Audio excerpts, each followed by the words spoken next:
So Charles Barkley and Bill Simmons debate the second apron rule, and I agree with Charles Barkley on this 100%. Let's talk about it.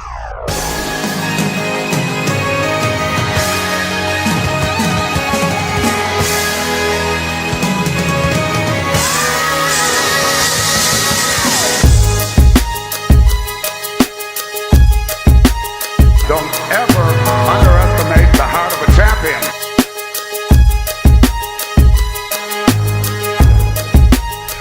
Okay, Ring Culture, welcome back to Ring Culture, where we play no games, we just spit game about the game we love. Before we get into this video, my Ring Culture, go over to my other channel, the Nuclear Reactor, and check out my sports reactions. Kick your feet up over there and look around. I mean, it's nice in there. I think you kind of have to do in the NBA now with all these new dumb rules they have. No, The they don't second have apron dumb thing rules. is... Hey, cut the bullshit. They ain't got no dumb rules. Let me tell you something. I'm so glad you asked that question. Is this a second apron defense? No, yes. Why did they have to come up with bullshit rules, Bill? Because all these guys want to play together and not compete. How many great players do you need on one team? See, this is what bothers me in my generation.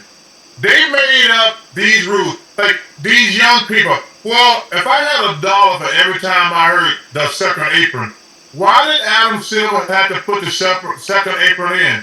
Because LeBron got all his guys together. KD wanted to go play with the Warriors. What? Wait, y'all don't want to win the championship and just compete against each other? Don't get mad at Adam Silver because y'all all want to play together and dominate the league because y'all don't want to compete. I hate when I hear, man, the second apron's not fair.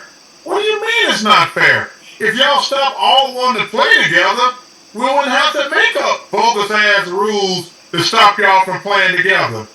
This is interesting because I completely disagree with you. Okay? I think they came up with it because the Players Association, I don't think, realized that putting these rules in is going to make all these teams blow up, and you're basically going to be able to afford 2 or 3 guys max, and then you're going to have to cut corners everywhere else. Like, the Celtics, they had no chance of keeping Drew Holiday and Porzingis on this team with this nucleus. But everybody on that team was getting paid. Right. But I'm saying that, but they did a really smart thing with the way they stacked their roster. Like OKC now. They made all these really smart moves to put the roster there together, and they're not going to be able to keep it together, even though they were smart. They're paying I'm penalizing people for smart. They're paying their top 3 players, Bill. Like, right. Listen, as much as I love LeBron, when he started doing this thing with Bosh and Wade, that was the first wave. Okay? Right. The second wave was KD going to the Warriors. Adam Silver had to do something. We can't let one team hoard all the good players. I mean, they had Clay, Steph, and Draymond. They didn't need KD. Well, that's true. But that was a unique situation. To me, it's like in the mid-80s. What do you mean unique situation? Well, because the cap spiked. That was the year like Joakim Noah, Alan Crabb, all those dudes. They went there to dominate the league. The reason LeBron went to Miami so he can get him and Wade and Bosh together. If all these guys didn't want to play together, Bill, Adam Silver wouldn't have to come up with this second apron thing. That's the only reason. Like, my sons, they were paying KD, Bill, and Booker each $60 million. How many good players do you need? I agree with Charles Barkley 100%. I don't think the rule's bogus. I think the rule was needed because we entered this era of super teams. Let me not say super. LeBron did not start super teams. Let's get that straight. LeBron started this era where you and 2 other all-star players, prime level, number 1 caliber franchise players, get together and all 3 of y'all decide to play on the same team. That's why we called it a super team. Because it was those 3 type of players, level players, that colluded with each other to play on the same team, thereby trying to monopolize the power on one team, and it it destabilized the competition in the league that was already weak.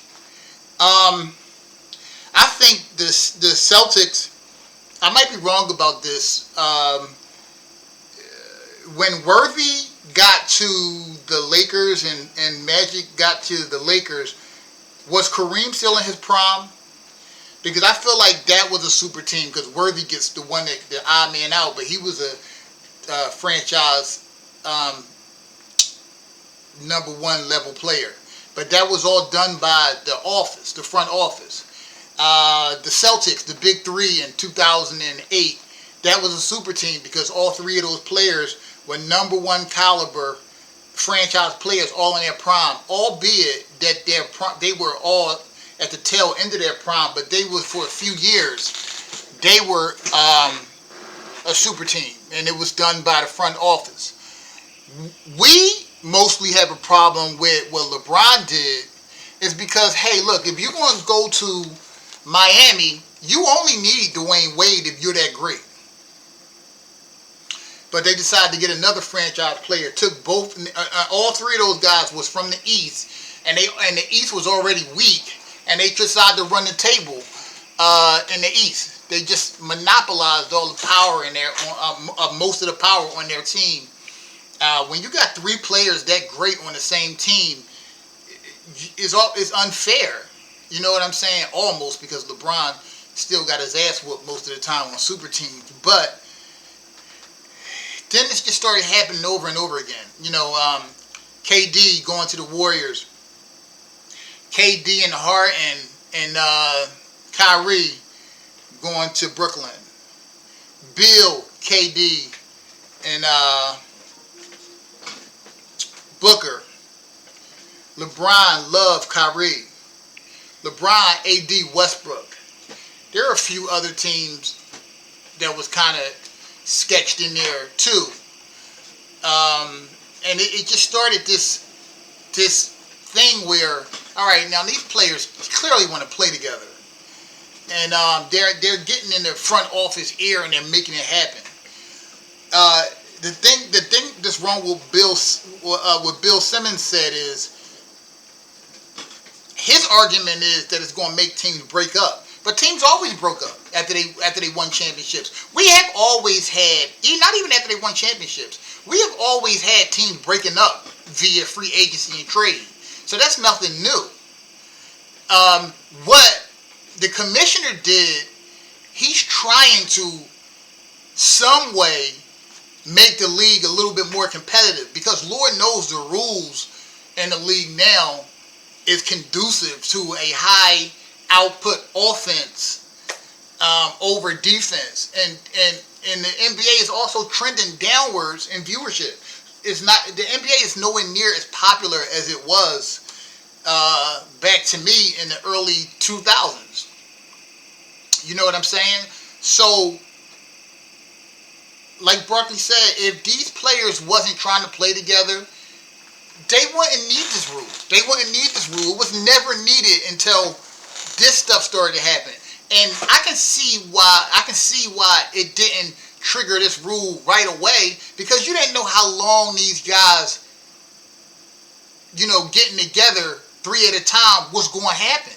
But it didn't look like it was slowing down. So Adam Silver saying, like, no, man, there's no way y'all going to be able to afford 3 of these level players. 2, fine. But 3, no.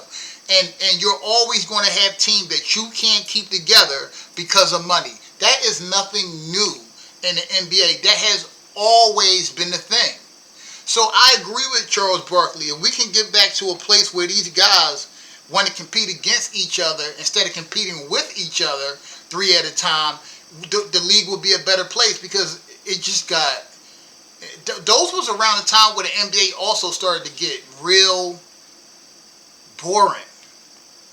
And the product of the NBA is dying, whether Bill Simmons wants to admit it or not. People are not watching the NBA the way they used to, and that has a lot to do with it. I know that they wanted to explore a rule. I don't know if they ever did this, because I was like kind of removed from the NBA for a little while because it got so boring.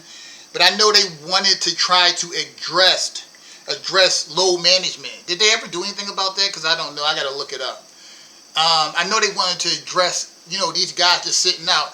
And it wasn't Kawhi that started that. Popovich started that with Tim Duncan.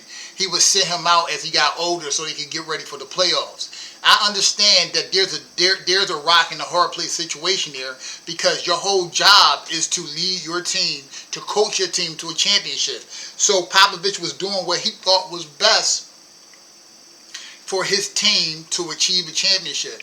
But there is another part of the NBA that is unwritten that you have an obligation to, because sports are star-driven commodities. So if you got a kid, let's say you have multiple kids at your game that can only afford to come to this one game, and they come in to see that favorite player play, and now he's sitting out, that is not going to be good for the sport. And that's another thing that started to eat away, erode the credibility of the NBA. And I feel like player empowerment, you're always going to have people that take advantage of a rule of something that's good. I believe player empowerment still has good beneficial things for players, but there are some players who take advantage of player empowerment and make you have to put rules in to block those players.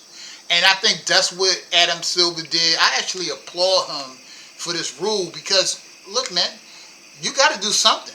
Like, it can't be that these three... First of all, you're a competitor, so why do you want to play with people that you would feel... It seemed like, to me, you want to play against the best to get a championship, not with them. Like, it's just weird. Like, if I'm a fan of a team, I want my team to play the hardest teams at their most powerful and full strength. That's what I want. I want it mano a mano, so we can compete hard, and then whoever wins is a hard-fought, satisfying victory.